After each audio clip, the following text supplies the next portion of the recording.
Hi, welcome to Math Test Prep, where today we're going to answer a standardized math test question involving compound probability. A teacher has a number cube with faces numbered 1 through 6. He will roll the number cube 2 times.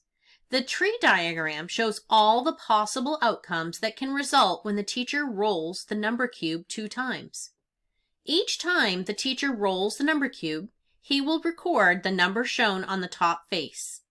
Then he will find the sum of the two numbers he records. What is the probability that the sum of the numbers he records will be 8?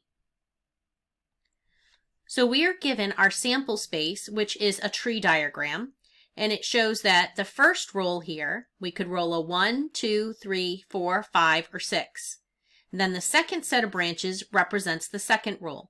And after rolling a 1 the first time, it's then possible to roll a 1, 2, 3, 4, 5, or 6. So you can see that there's 36 different outcomes when rolling two number cubes.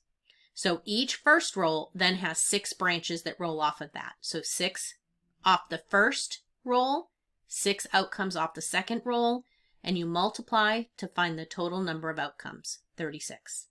So now we go back to the question. What is the probability that the sum of the numbers he records will be an 8 after rolling 2 times? So let's go to our tree diagram and identify how many of these are 8. There's nothing in this set. If you roll a 1 the first time, the largest roll in the second is a 6. And 1 plus 6 is 7, not 8. So let's look at the second tree. The 2 and the 6 are 8. 2 plus 6 is 8. There's 1.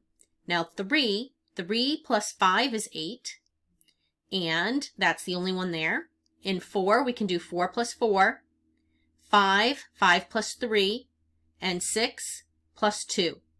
So if we go back, out of our 36 outcomes, we have 1, 2, 3, 4, 5 of our 36 outcomes represent a sum of 8.